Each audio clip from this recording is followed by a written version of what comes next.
قرآن مجید میں اللہ تعالیٰ نے اپنی عبادت کے ساتھ ہی والدین کے ساتھ نیکی کرنے کا حکم ارشاد فرمایا ہے۔ کئی جگہوں پہ قرآن مجید میں ارشاد فرمایا، سورہ بقرہ میں پہلے پارے میں فرمایا اللہ کے علاوہ کسی کی عبادت نہ کرو اور اپنے والدین کے ساتھ احسان کرو۔ والدین انسان کے لیے کتنا بڑا درجہ رکھتے ہیں، کیا ان کے ساتھ تعلق رکھنا، ان کی خدمت کرنا، ان کے ساتھ اچھے طریقے سے پیش آنا یہ ایک معاشرتی ضرورت ہے؟ کیا یہ ایک خاندانی تقاضا ہے یا اچھے اخلاق والے ہونے کی علامت ہے؟ نہیں، بلکہ یہ ایک دینی، روحانی اور ایمانی ضرورت ہے۔ کیوں کہ نبی اکرم نور مجسم صلی اللہ تعالیٰ علیہ وسلم سے جب پوچھا گیا تھا کہ یا رسول اللہ صلی اللہ تعالیٰ علیہ وسلم ماں باپ کیا ہیں، ماں باپ کے بارے میں کچھ فرمائیے، تو حضور نے فرمایا تمہاری جنت بھی ہیں اور تمہارے لیے دوزخ بھی ہیں۔ اگر تم ان کے حقوق اچھے طریقے سے ادا کرنے میں کامیاب ہو جاتے ہو، اگر تم ان کے ساتھ اخلاق عالیہ کا رویہ رکھنے میں کامیاب ہو جاتے ہو، اگر تم ان کے ساتھ محبت کا سلوک کرتے ہو، ان کو خوش کرنے میں کامیاب ہو جاتے ہو، شریعت اسلامیہ نے جو ان کے حقوق متعین کیے اگر وہ تم ادا کر لیتے ہو تو تمہارے لیے جنت ہے، اور اگر تم ان حقوق کو ادا کرنے میں ناکام رہتے ہو تو پھر تمہارے لیے دوزخ ہے۔ تو یہ ایک دینی، روحانی، ایمانی ضرورت ہے، اس کا ہمیں احساس ہونا چاہیے۔ ظاہر ہے ہم انسان ہیں اور والدین بھی انسان ہیں، ایسا نہیں ہو سکتا کہ ان کا رویہ ہمیشہ ہی ٹھیک ہو۔ یہ کیسے ممکن ہے کہ وہ کبھی خطا نہ کریں؟ یہ کیسے ہو سکتا ہے کہ کبھی ان کے رویے میں ترش روئی نہ آئے، وہ کبھی تلخ نہ بولیں؟ یہ بھی بہت ساری جگہوں پہ دیکھا گیا ہے، اور یہ 100% حقیقت ہے کہ بعض مقامات پر والدین انصاف بھی نہیں کر پاتے۔ لیکن ایک مسلمان بیٹے کو کیا حکم دیا گیا ہے، اور اس سے شریعت نے یہ مطالبہ کیا ہے کہ والدین کا جو معاملہ ہے، ان کا جو رویہ ہے، اس کے لیے وہ رب کی بارگاہ میں جواب دہ ہیں۔ ساری عدالتیں دنیا میں تو نہیں نہ لگنی، ایک عدالت صبح قیامت بھی تو قائم ہوگی۔ اگر وہ کہیں کسی مقام پر، کہیں جگہ پر وہ کسی غلطی کا شکار ہیں تو عند اللہ جواب دیں گے۔ ہم کیا کریں؟ تو حضور علیہ الصلوۃ والسلام نے فرمایا اگر تمہارے ماں باپ تم پر ظلم بھی کریں تو تم نے پھر بھی نیکی کرنی ہے۔ تمہارے رویے سے خیر ہی پھوٹنی چاہیے، تمہارے لب و لہجے سے ان کے لیے ہمیشہ خوبصورت رائے کا اظہار ہی ہونا چاہیے، تمہارے بازو ان کے لیے ہمیشہ کھلے رہنے چاہیے،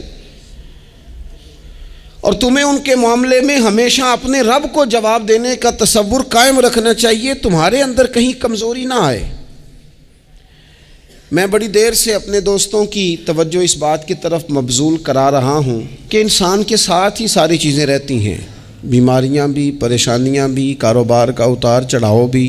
انسان کے ساتھ دوستوں کی کبھی وفاداری، کبھی بے وفائی، کبھی بچوں کے مسائل، کبھی دیگر رشتہ داروں کے مسائل۔ اسے حکم یہ دیا گیا ہے، اسے سمجھایا یہ گیا ہے کہ وہ کسی ایک چیز میں الجھ کر باقی چیزوں کو بھولنا نہ شروع کر دے، کسی ایک پریشانی، ایک آزمائش کی وجہ سے اپنی زندگی کے سارے معاملات کو داؤ پہ لگانا نہ شروع کر دے، بلکہ وہ اپنے دل کو، اپنے سینے کو، اپنی طبیعت کو کشادہ رکھے۔ یہی معاملہ ماں باپ کے تعلق سے ہوتا ہے۔ ہم نہ ذرا دیگر کاموں میں بعض اوقات اس طرح کا الجھتے ہیں کہ اپنی اس اہم ذمہ داری سے ہم نظریں ہٹا لیتے ہیں۔ میرے نبی اکرم صلی اللہ تعالیٰ علیہ وسلم سے ایک شخص نے یہ عرض کیا تھا کہ یا رسول اللہ صلی اللہ تعالیٰ علیہ وسلم، میں نے نہ تیز دھوپ میں جلتی اور تپتی ہوئی زمین پر کئی میل کا سفر اپنی ماں کو اٹھا کے اس طرح کیا ہے کہ میرے پیروں میں جوتے نہیں تھے۔ اس پوری بات کو پھر سے آپ سمجھے بھلا میں نے کیا کہا، یعنی گرم زمین پر گرمیوں میں چلنا ایک انتہائی مشکل کام ہے، اور پھر گرمی اگر عرب شریف کی ہو اور صحرائی علاقہ ہو، اور پھر آپ نے ایک شخص کو بھی کندھوں پر اٹھایا ہوا ہو۔ یا رسول اللہ صلی اللہ تعالیٰ علیہ وسلم، گرم موسم میں گرم ریت پر ننگے پاؤں ماں کو اٹھا کر میں نے میلوں کا سفر کیا ہے۔ خدا را میری بات کو تقریر نہ سمجھنا، یہ ایک غلام نے اپنے نبی سے سوال کیا ہے۔ اس سوال کی لذت کو محسوس کریں اور پھر جواب کا حسن ملاحظہ کریں۔ عرض کی حضور، بڑا میں نے سنا ہے کہ ماں باپ کی خدمت کا حق ادا کرنا چاہیے، تو وہ میں کوئی حق ادا کر سکا ہوں، کوئی خدمت کر سکا ہوں؟ اس نے کہا میں نے میلوں ننگے پاؤں تپتی زمین پر صحرا میں سفر کیا ہے۔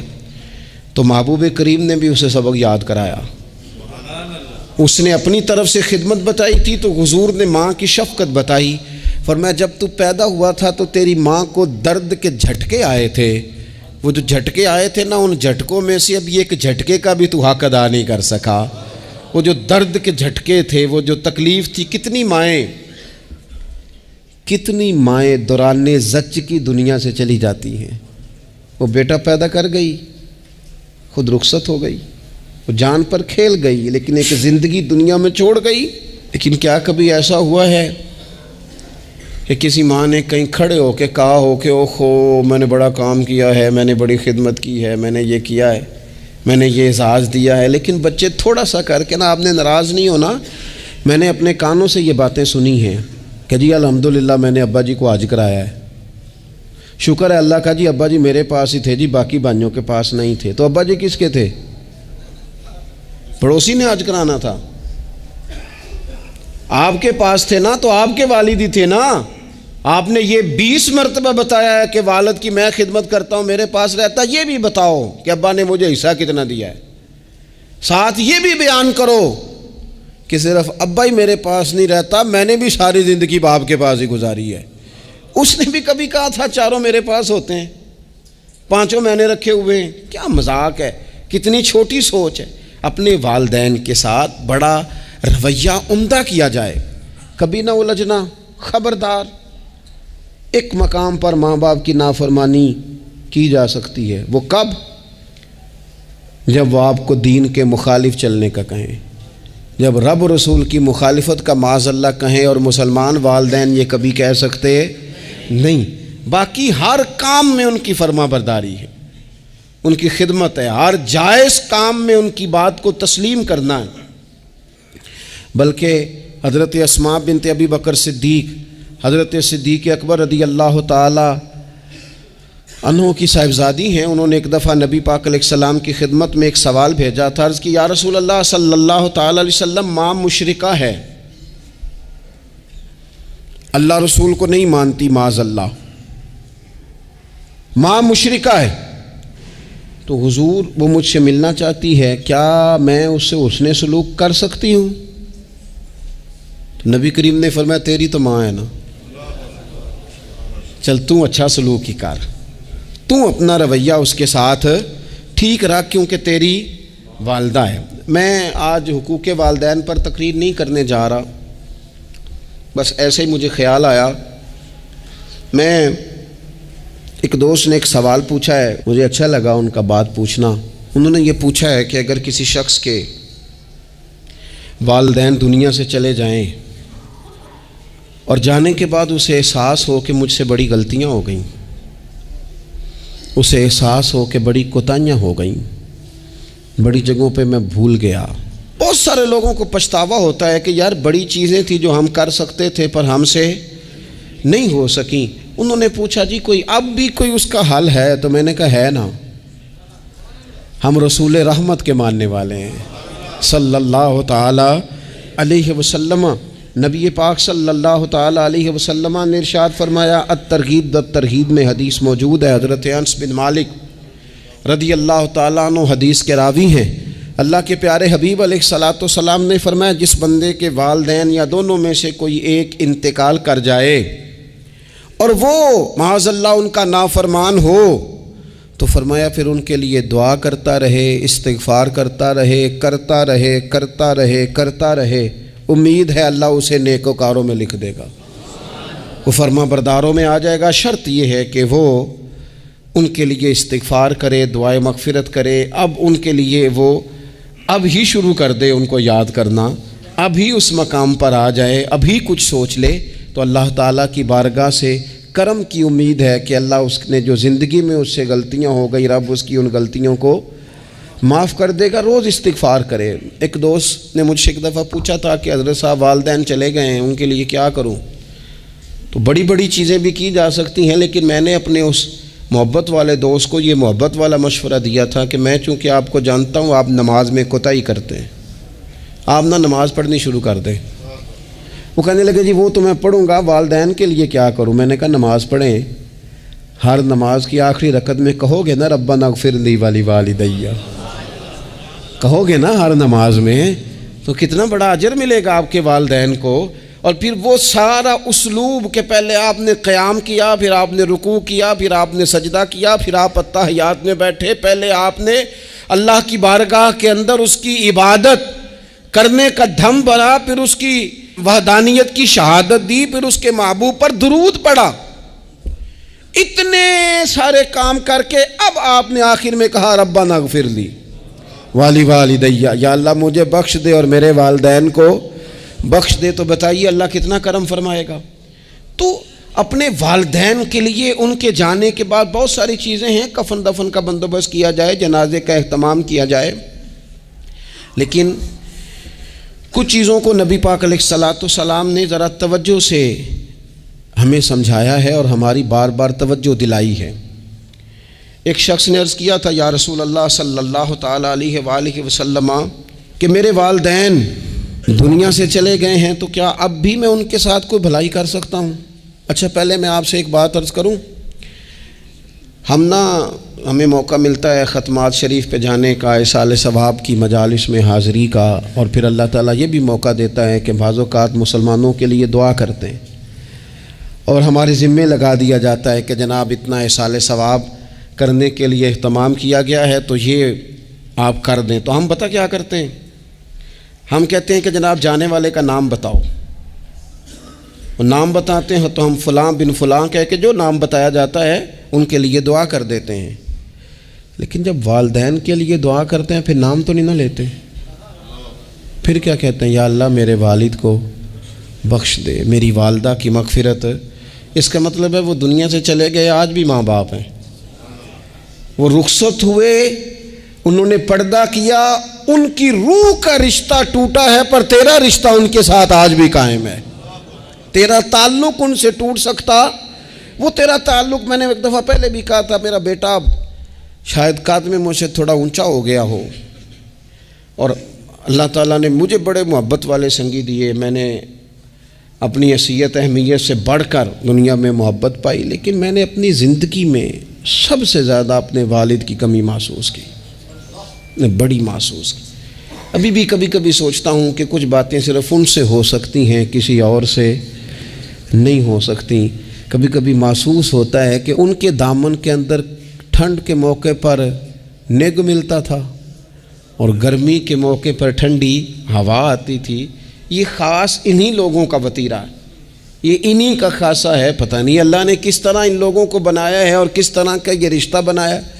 تو نبی اکرم صلی اللہ تعالیٰ علیہ وسلم کی خدمت عالی مرتبت میں عرض کیا، صحابی نے سنن ابو داؤد شریف میں حدیث ہے، عرض کی یا رسول اللہ صلی اللہ تعالیٰ علیہ وسلم میرے والدین چلے گئے تو کیا میں ان کے جانے کے بعد بھی ان کے لیے کچھ کر سکتا ہوں؟ تو نبی پاک نے 5 باتیں ارشاد فرمائیں، فرمایا ہاں، ایک تو ان کے لیے دعا مانگا کر، دوسرا اللہ کے محبوب نے فرمایا ان کے لیے استغفار کیا کر، تیسرا رسول کریم علیہ السلام نے فرمایا اگر انہوں نے کسی سے کوئی وعدہ کیا تھا تو اسے پورا کر دے، اگر تجھ سے ہو سکے، اور رسول کریم علیہ السلام نے فرمایا اگر ہو سکے تو ان کی طرف سے صلہ رحمی بھی کر، یعنی ان کے رشتہ داروں سے اچھا سلوک کر، اپنے چچاؤں کے ساتھ تو نیکی کر، اور اگر تیری والدہ کی طرف سے تو نیکی کرنا چاہے تو اپنے ماموں کے ساتھ، خالاؤں کے ساتھ تو اچھا سلوک کر، اور پھر 5ویں نمبر پر محبوب نے فرمایا اپنے والد کے دوستوں کی تعظیم کر، ان کے لیے تیرے دل میں اچھے جذبات ہوں، تو اکرام کر دوستوں کا۔ اور والد کے دوستوں کے اکرام کا تو اتنا بڑا درجہ ہے کہ حضرت ابو بردہ رضی اللہ تعالیٰ عنہ تشریف لائے مدینہ طیبہ میں۔ حضرت ابو بردہ مدینہ طیبہ میں تشریف لائے تو حضرت عبداللہ ابن عمر رضی اللہ تعالیٰ عنہ ان سے ملنے پہنچ گئے فٹافٹی۔ مصروف آدمی تھے حضرت عبداللہ ابن عمر، بہت بڑے مفتی تھے، لوگ ہر وقت مسائل پوچھتے تھے، حج کے سب سے زیادہ مسائل انہی کو آتے تھے، اور صحابہ میں ایک بہت بڑا مقام رکھتے تھے۔ حضرت عبداللہ ابن عمر فوراً حضرت ابو بردہ رضی اللہ تعالیٰ عنہ سے ملاقات کے لیے پہنچے، اور پہنچتے ہی فرمانے لگے آپ کو پتہ ہے میں آپ سے کیوں ملنے آیا ہوں؟ حضرت ابو بردہ کہنے لگے میں تو خود بڑا حیران ہوں کہ آپ ایک مصروف آدمی اور آپ ٹائم نکال کر کے میرے پاس تشریف لائے۔ فرمانے لگے اس لیے آیا ہوں کہ میرے والد آپ کے والد کے دوست تھے، حضرت فاروق اعظم کے دوست تھے آپ کے والد، اور یہ صحیح ابن حبان میں یہ لفظ موجود ہیں۔ حضرت سیدنا عبداللہ ابن عمر رضی اللہ تعالیٰ عنہ فرمانے لگے نبی پاک علیہ السلام نے فرمایا ہے کہ جو اپنے والد کی قبر میں ان سے اچھا سلوک کرنا چاہے وہ والد کے دوستوں کے ساتھ اچھا سلوک کرے، وہ اس رویے کو، اس محبت کو قائم کرے، اس چیز پر خاص اہتمام کرے، خاص ذوق دے۔ ہمارے ہاں نا جی ہم جلدی سے مصروف ہو جاتے ہیں اور اپنے دوستوں کو زیادہ ٹائم دیتے ہیں، اپنا آنا جانا، اپنا اٹھنا بیٹھنا، اپنے شب و روز ان میں ہم زیادہ وقت گزارتے ہیں۔ کرنے کا کام یہ ہے کہ تھوڑا ٹائم نکال کے، تھوڑی فرصت دیکھ کر اس پر تھوڑی توجہ دی جائے۔ اسی طرح معروف روایت سیاستہ میں موجود ہے، حضرت مالک بن دار کہتے ہیں کہ میں حضرت عبداللہ ابن عمر کے ساتھ جا رہا تھا تو میں نے دیکھا ایک بدو ننگے پاؤں اور ننگے سر آ رہے ہیں۔ حضرت عبداللہ ابن عمر نے فٹافٹ انہیں اپنی سواری بھی دے دی، سیاستہ سے حدیث عرض کر رہا ہوں، سواری بھی دے دی اور پگڑی بھی دے دی۔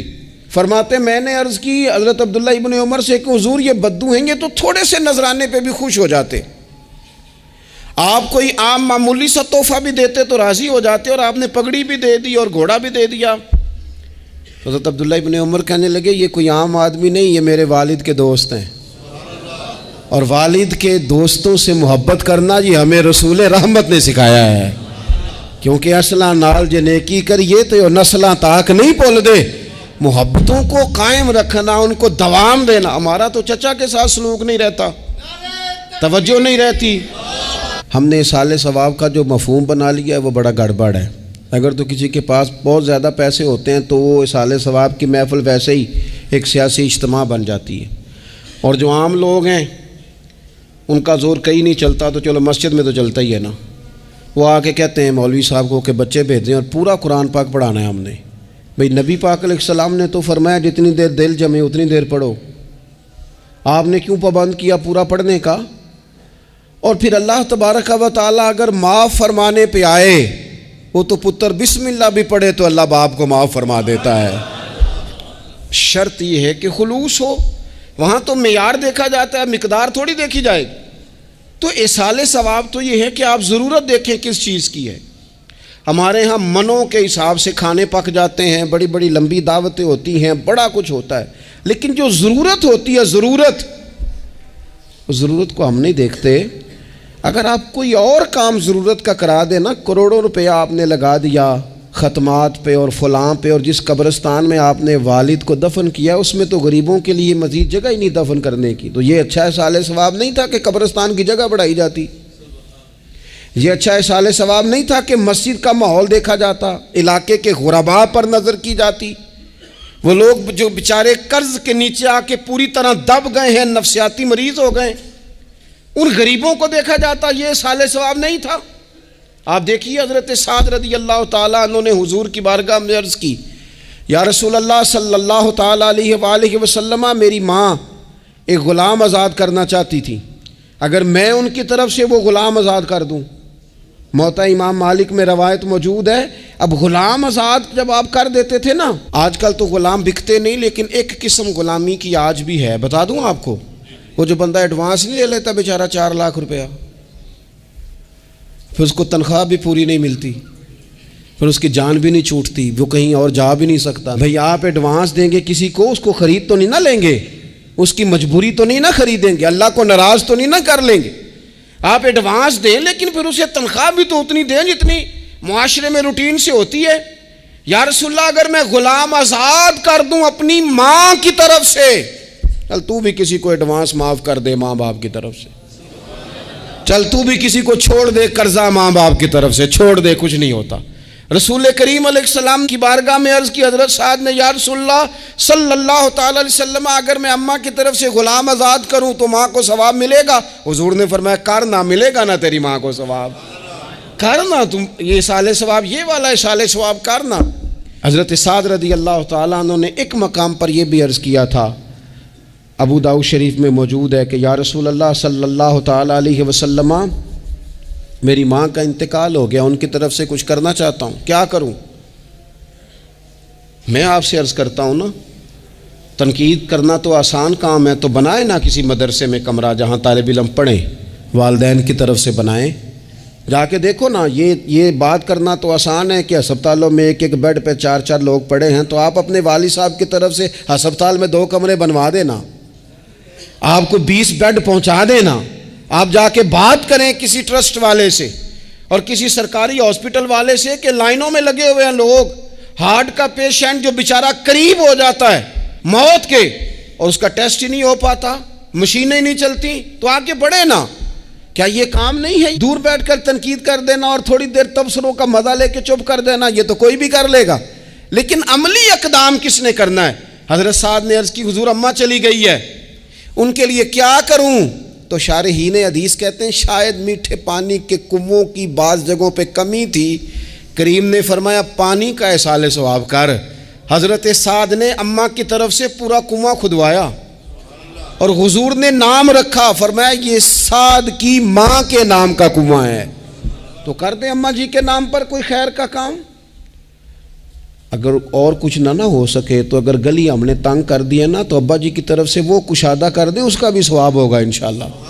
4 فٹ جگہ چھوڑ دیں تاکہ لوگوں کو آنے جانے میں آسانی ہو۔ جہاں جہاں آپ لوگوں کے لیے خیر کریں گے اس پہ اللہ اجر عطا کرے، تو احصال ثواب کی یہ والی صورتیں بھی اختیار کریں۔ پھر ٹائم نکال کر والدین کی قبر پر جائیں اور وہاں حاضری دیں۔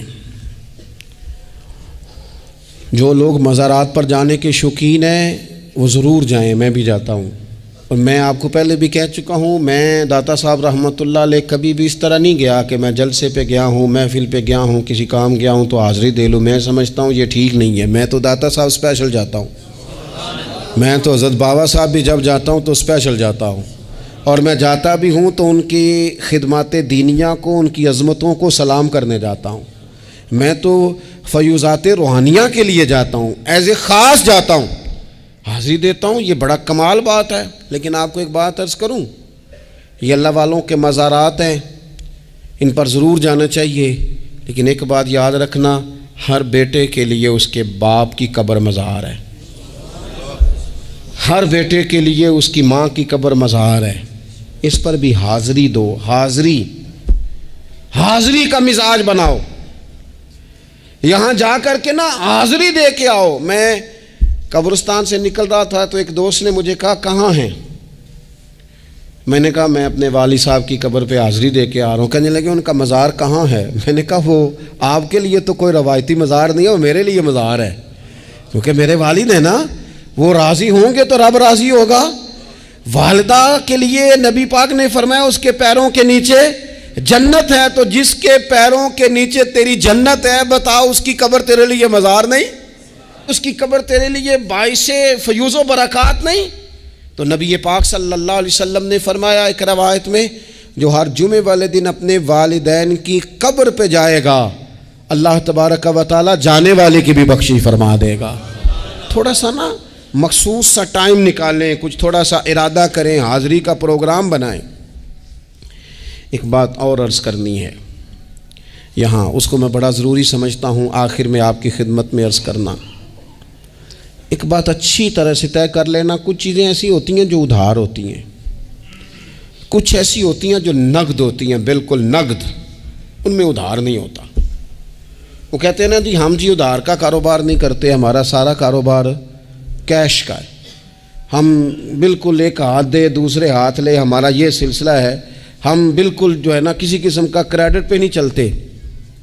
میں آپ سے عرض کروں، نبی پاک علیہ السلام نے فرمایا کسی جرم کی سزا اللہ تعالیٰ دنیا میں نہیں دیتا اتنی جلدی، بہت ساری سزائیں رب نے روک دی ہیں، قیامت کو دی جائیں گی۔ اللہ تعالیٰ سب سزاؤں سے ہمیں محفوظ فرمائے، لیکن فرمایا والدین کی نافرمانی ایسا جرم ہے جس کی دنیا میں بھی سزا ملتی ہے، دنیا میں یہ طے ہے۔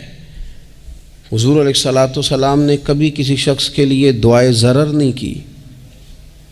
حضور نے تو کبھی یہ بھی نہیں کہا، جو پتھر مار رہے تھے کہ یہ تباہ ہو جائیں، برباد ہو جائیں، ان کی ناک خاک آلود ہو جائے، لیکن سیڑھیاں چڑھتے ہوئے جو مشہور حدیث ہے، محبوب نے آمین کہا، اور پھر حضرت جبریل نے جب 3 لوگ بتائے تو ان میں ایک بندہ وہ تھا، حضرت جبریل امین عرض کرنے لگے یا رسول اللہ صلی اللہ تعالیٰ علیہ وسلم، جس نے اپنے ماں باپ دونوں یا کسی ایک کو بڑھاپے میں پایا اور پھر ان کی خدمت کر کے جنت حاصل نہ کر سکا، اس کی ناک خاک آلود ہو جائے، تو حضور فرماتے ہیں میں نے بھی کہا آمین، ہو جائے، اسے ہو ہی جانا چاہیے۔ یہ شخص اس طرح کا ہے کہ اسے خاک آلود ہو ہی جانا چاہیے۔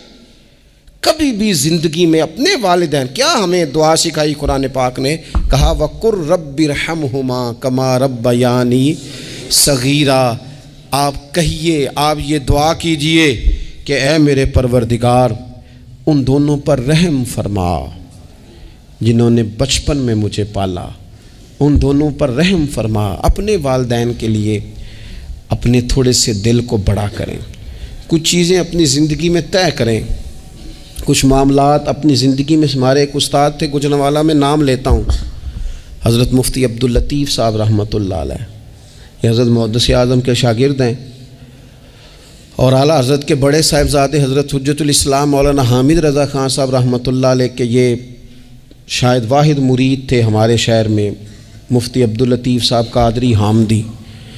گوجرانوالہ میں شاید کوئی شخص ہو جس نے گوجرانوالہ میں پڑھا ہو تو وہ حضرت کا شاگرد یا شاگرد کا شاگرد، یہ ان کی زندگی تھی۔ ان کی والدہ کی بڑی لمبی عمر ہوئی تو ان کے بعض کلاس فیلو نا استاد صاحب کہتے ہیں مجھے مذاق کرتے ہیں، وہ کہتے ہیں رات کو محفل پہ آنا ہے، تو استاد جی کہتے ہیں میں امی سے پوچھ کے بتاؤں گا۔ تو کہتے ہیں آپ کیا بات کرتے ہیں، اتنی آپ کی عمر ہو گئی، بچے آپ کے بڑے ہیں، پوتے آپ کے، پوتیاں نوازے، اور ابھی بھی امی سے۔ فرماتے اماں بوڑھی ہیں، ضعیفہ ہیں، میں نہیں نہ ہوتا تو پریشان ہو جاتی ہیں، دیر سے آتا ہوں تو سو نہیں پاتی، امی سے پوچھ کر بتاؤں گا۔ او دوستو، یہ لوگ شاید آج اسی لیے ان کے مزارات سے خوشبو زیادہ آتی ہے، شاید اسی لیے لوگ ان کا نام ممبروں پہ لیتے ہیں، جمعوں میں تذکرے کرتے ہیں، شاید اسی لیے ان کے لیے دعائیں زیادہ ہوتی ہیں، شاید اسی لیے ان کی اسناد زیادہ چلتی ہیں۔ کیا میرے رسول کریم نے فرمایا، حضور نے فرمایا صحابہ اگر میری والدہ موجود ہوتی نا اور میں تمہیں نماز پڑھانے آتا اور میں سورہ فاتحہ پڑھ لیتا اور میری ماں پردہ سرکا کے کہتی بیٹا ذرا میری بات سننا، تو فرمایا اللہ کی قسم نماز توڑ کے اپنی اماں کی بات سن کے آتا۔ آپ میری بات کو سمجھیں، اس مفہوم کو اپنی زندگی میں پیدا کریں، اور بالخصوص والدین رخصت ہو جائیں تو پھر تو زیادہ حق بنتا ہے کہ ہم تھوڑا اور زیادہ محتاط ہو جائیں۔ عرض یہ کرنا چاہتا تھا کہ جتنا ذکر آپ کے بچے آپ کے منہ سے اپنے والدین کا سنیں گے اتنا ہی وہ کل آپ کا کریں گے، جتنا وہ آپ کے ساتھ آپ کے والدین کی قبروں پہ جائیں گے اتنا ہی کل کو وہ آپ کی قبر پہ جائیں گے، جتنا وہ آپ کو دیکھیں گے اپنے والدین کے لیے سال ثواب کرتا اتنا ہی وہ آپ کے لیے کریں گے۔ یہ جو ہم کہتے ہیں نا بچے بعد میں دے دیں گے، پتر اتنے پیسے دے دینا میرے والوں، کوئی نہیں دینے انہوں نے، اس لیے کہ انہوں نے آپ کو اپنے والدین کی طرف سے کوئی صدقہ کرتے نہیں دیکھا، تو وہ آپ کی طرف سے کیوں کریں گے جی؟ یہ تو رواج ہے جو آپ نے ڈالنا ہے تو یہ گھر میں ڈل جانا ہے۔ اللہ تبارک و تعالیٰ کی بارگاہ میں دعا کرتا ہوں اللہ ہمیں سمجھ نصیب کرے۔